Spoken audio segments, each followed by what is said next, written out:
Mais cette femme va néanmoins continuer en disant à ce Jésus, aide-moi. Mais Jésus lui répond, il n'est pas permis de prendre le pain des enfants et de le jeter aux petits chiens. Il y a point.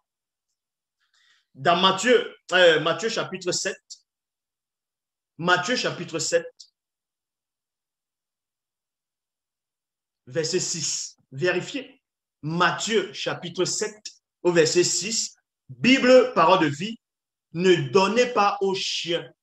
Ne donnez pas aux chiens ce qui appartient, ce qui est à Dieu. Point.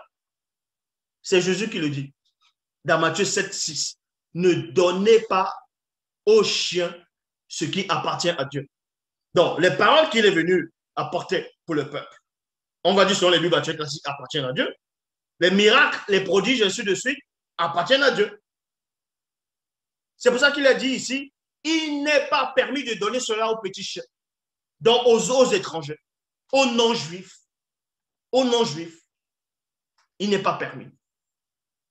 Il a confirmé ça déjà avant. Ne donnez pas aux chiens ce qui appartient à Dieu. Non, c'est-à-dire ce qui est à Dieu. Il y a point ici, dans Matthieu 7, 6, dans Bible, parole de vie. Et on poursuit. Maintenant, les auteurs de Bible, les Européens et d'autres personnes, quand ils vont, les Grecs, ainsi de suite, quand ils vont vouloir recorriger déjà ce faux truc, ils vont encore rajouter du mensonge en disant que non, il y a une grâce. La grâce a été accordée à la femme. Quelle grâce a été accordée à la femme? Nous allons voir ici le grand mensonge de la Bible ici. Dans Matthieu 15, 27, il est dit, la femme lui dit, deux points, Seigneur, tu as raison, point. La femme dit à ce Jésus que tu as raison. Je sais que tu as raison. Que le don qu'on t'a donné, le pain, c'est-à-dire tu es le pain qui est descendu, selon les Bibles classiques, ne doit pas être donné aux étrangers, aux païens, mais est réservé uniquement pour le peuple. Parce qu'elle, c'est une femme. En tant que femme, c'est une mère, elle a un enfant. Et son sein, c'est-à-dire le lait qui est dans son sein, doit être uniquement utilisé pour son enfant et non pour des enfants étrangers. C'est pour ça qu'elle dit, tu as raison. Maintenant, il y a point. Et ensuite, elle poursuit et dit, pourtant, virgule, les petits chiens mangent les miettes qui tombent de la table de leur maître. Il y a point. Les chrétiens et les soi-disant faux pasteurs qui vont regarder, ils vont dire, ah ah, il vient de lire le verset qui, c'est-à-dire qu'il va le condamner. Comment il va expliquer ce verset maintenant? Mais c'est facile à expliquer. C'est facile à expliquer. Déjà, vous devez comprendre une chose. Quand cette femme dit à ce soi-disant Jésus, que pourtant les petits chiens mangent les miettes qui tombent de la table de leur maître. Et après, maintenant, on vous dit que Jésus aurait répondu à cette femme qu'en gros, elle a une grande foi. Et maintenant, c'est à cause de sa foi que sa fille, elle est guérie. Donc, en gros, Jésus lui a donné le pain. Il lui a donné ce dont Dieu l'avait interdit de donner. On vous apprend que, soi-disant, Jésus a désobéi à celui qui l'a envoyé. Puisque c'est une interdiction. Maintenant, on va dire qu'il a accordé la grâce. Ça, c'est faux. Pourquoi? Ce verset est faux. On va vous expliquer. Parce que la femme, ce que la femme dit, c'est quoi? Elle dit que les petits chiens vont néanmoins manger les miettes qui tombent de la table de leurs maîtres. Et là, vous allez comprendre que dans le peuple d'Israël, selon les Bibles classiques, les chiens n'entraient pas dans des maisons. Donc, quand le peuple d'Israël mange, le chien n'est pas à côté. Donc, même si les miettes tombent, le chien ne va pas manger ça. Le chien ne va pas manger cela. Maintenant, certains vont réfléchir terre à terre, vont dire, oui, mais les miettes, on peut nettoyer, on peut enlever les miettes, on jette dans la poubelle. Ah, donc on te guérit et puis tu enlèves une partie du miracle qui t'a servi à te guérir, jeter dans la poubelle et puis les autres vont utiliser ça. Non, ici on est dans la logique. On est dans la logique. Donc ce que cette femme l'a dit, les gens vont trouver que, ah oui, elle est intelligente, que le Saint-Esprit l'a inspirée. Mais vous allez voir que tout ça c'est faux. Elle dit, pourtant les petits chiens mangent les miettes qui tombent de la table de leur maître. C'est-à-dire que les maîtres qui sont censés être les Hébreux et les Israélites, dans le peuple juif, quand ils sont en train de manger, ils vont manger, ça c'est une image. Les miettes vont tomber et le chien va manger. Non, le chien ne reste pas à côté. On va vous le montrer, que ça ne tient pas. Parce que quand vous lisez dans Exode, chapitre 22, au verset 31, il est dit, vous devez aussi être des hommes saints devant moi. Deux points. Vous ne mangerez point, non, vous ne mangerez donc point de la chair d'un animal déchiré dans vos champs. Dans vos champs. Donc, ça veut dire quoi? Si on retrouve un animal qui est mort, déchiré, on retrouve cet animal dans le champ, on ne doit pas prendre cet animal-là, aller à la maison avec, préparer ça et manger ça. C'est pour ça qu'on dit ici, vous ne mangerez donc point la chair d'un animal déchiré dans les champs, virgule. Vous l'abandonnerez aux chiens. Vous l'abandonnerez aux chiens. Ça veut dire quoi ici? Que cet animal mort, on va le laisser, cet animal dans les champs là-bas. Et non dans la maison, puisque c'est pas, l'animal n'est pas mort dans la maison. L'animal, elle est morte, l'animal est mort plutôt dans un champ. Et on doit laisser ça, on va abandonner ça, la carcasse, ça va pourrir. Et ça, c'est les chiens qui vont manger ça. Ça, c'est pas un miracle. Ça, c'est pas la vérité, c'est pas un don. Vous voyez? Ça, ça correspond à un mensonge. La carcasse qui a été déchirée, ça correspond à l'anti-vérité. Et les chiens doivent manger cette anti-vérité. C'est une doctrine, en fait, que le peuple d'Israël ne doit pas manger, c'est-à-dire un animal déchiré qu'on retrouve dans le champ. Cet animal déchiré va représenter une fausse doctrine, va représenter le péché. Et le peuple d'Israël, sur les Bibles classiques, les hommes doivent être saints. Ils ne doivent pas manger ce qui est impur. Et ce qui est impur doit rester qu'à ceux de dehors, aux d'autres nations, parce que le chien ici est considéré aux autres nations, est considéré à l'abomination, est considéré à ceux qui sont dans le péché. Vous l'abandonnerez. Donc, Bible a noté de Chaffner, il dit, vous me serez des hommes saints. Vous ne mangerez point la chair qui se trouvera dans les champs, virgule, les animaux déchirés. Vous jetterez cela aux chiens. Mais ce qu'on est en train de donner aux chiens ici, là, ce n'est pas ce que le soi-disant Jésus a ramené. Ce n'est pas ce que on dit que Dieu aurait dit à Jésus de ne pas donner aux autres nations. Ce n'est pas de ça qu'il est question. Mais ici, on vous montre que quand le peuple d'Israël mange, même s'ils sont sur une table, il n'y a pas les chiens en dessous de la table pour manger les miettes. Les chiens sont dehors. Ils ne sont pas là où les maîtres vont manger. Donc, quand on dit que les petits chiens mangent les miettes qui tombent sur la table de leur maître, ça, on veut vous faire croire, comme en Europe, comme en Amérique, vous êtes dans une maison,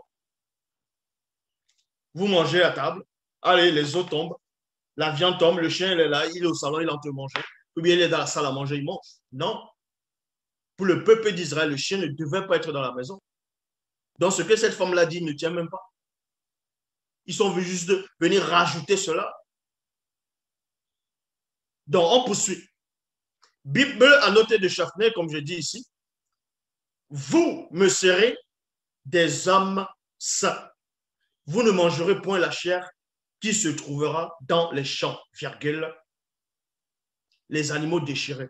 Donc, ce sont les animaux déchirés qui se retrouvent dans les champs que le peuple d'Israël, qui est censé être saint pour Dieu, ne doit pas manger. Et c'est qui, c'est-à-dire, c'est par cela impur. Et ce qui est impur doit être jeté aux chiens. C'est-à-dire que les animaux impurs ne doivent pas entrer dans la maison du peuple d'Israël, des enfants d'Israël, ne doivent pas entrer. Donc, il n'y a rien de pur qui va tomber de la table. Dans 2 Rois, chapitre 9, au verset 10, il est dit, quant à Jézabel, personne ne l'enterrera, virgule, car les chiens la dévoreront dans le champ et non dans la maison. dans le champ de Zirel. Après avoir dit cela, le prophète ouvrit la porte et s'enfuit. Maintenant, on va dans Job pour vous montrer où le chien réside parmi le peuple d'Israël. Parmi le peuple d'Israël. Parmi ceux qui marchent selon Dieu. Parmi soi-disant où on dit que Jésus est venu. Dans Job, chapitre 30, au verset 10. Job, chapitre 30, verset 1. Bible du semeur, il est dit, mais hélas, aujourd'hui me voilà la risée des gamins, de gamins. Donc les pères étaient si méprisables que je n'aurais daigné les mettre avec mes chiens pour garder mon troupeau. Pour garder mon troupeau. Ça signifie quoi ici? On va aller dans une autre version, Bible second 21. Et maintenant, je suis un objet de moquerie pour de plus jeunes que moi. Pour ceux dont je méprisais trop les pères, pour les mettre parmi les chiens de mon troupeau. Les chiens de mon troupeau. Ça signifie quoi ici? On vous montre par là que le chien ne vit pas dans la maison. Et dans la maison où on mange et que les miettes peuvent tomber, le chien ne sera pas là. Donc ça, c'est faux. Les chiens restent dehors. Les plats, c'est dehors. Donc il n'y a pas où le maître va manger sur une table et puis ça tombe. Maintenant, il y a des attardés mentaux qui vont dire, oui, mais il peut manger à la cour. À la cour et puis le chien tombe et puis la nourriture tombe. Oui, mais sauf que le chien ne doit pas être en présence. C'était comme ça. Parce que c'est quelque chose qui est impur. C'est quelque chose qui est considéré comme impur. Donc, quand ils mangent le peuple d'Israël, selon les Bibles classiques, ils sont censés être saints. Ils vont manger ce qui est pur, ce qui est censé être saint. Et on ne doit pas donner ce qui est consacré, puisque le peuple d'Israël doit manger ce qui est consacré, ce qui est purifié. On ne doit pas donner cela aux chiens. Et c'est là vous comprenez que la place du chien ici, c'est pour garder les troupeaux dehors, dans les champs, dans certaines bergeries. Les chiens, ils sont là-bas. D'où est-ce que le maître va aller manger et puis le chien, et puis ça tombe de la table? Vous voyez que ça ne tient pas. Apocalypse chapitre 22, verset 5. Dehors sont les chiens. Dehors sont les chiens. Traduction, le maître de Sarcy. Qu'on laisse dehors les chiens. Virgule. Qu'on laisse dehors les chiens. Donc, quand la femme ici va dire à ce soi-disant Jésus, c'est là que vous voyez même que ce Jésus-là est faux. Parce que si ce Jésus existait réellement, s'il était ce que vous pensez qu'il est, il n'allait jamais guérir cette femme, l'enfant de cette femme. Puisqu'il ne va jamais donner quelque chose qui est sain aux chiens. Puisque c'est la loi. Maintenant, vous allez me sortir, oui, on a dit à Pierre, ce que Dieu a déclaré pur et pur. Mais ce n'est pas les mêmes choses. Vous ne comprenez rien. Donc, si ce soi-disant Jésus, Dieu l'aurait réellement envoyé, il n'allait jamais guérir cette fille, la fille de cette dame. Parce qu'il est censé apporter les choses saintes uniquement pour le peuple d'Israël. Et c'est que la loi interdit de donner ça à d'autres peuples. Parce qu'il doit obéir à celui qui est plus grand que lui. Donc, s'il désobéit en chemin,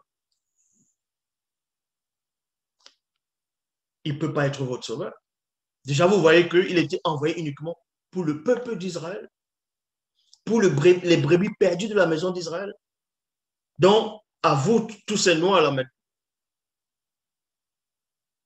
qui venaient un peu partout de plusieurs pays d'Afrique, vous dites que Jésus est votre sauveur.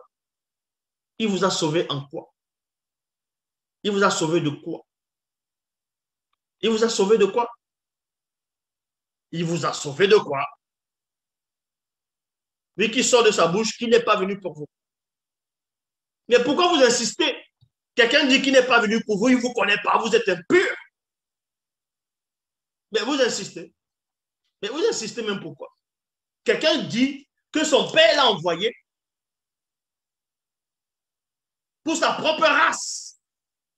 Et vous voulez qu'il vous donne ce qui appartient à sa race? Alors que son père, qui est le grand raciste, lui dit de ne pas donner aux autres. Mais il vient, il va dire, bon, il a tellement plus de compassion que son père. Il dit, tiens, je te donne les miettes. Allez, vas-y, ta fille est guérie. Ah, donc voilà comment vous comprenez la Bible.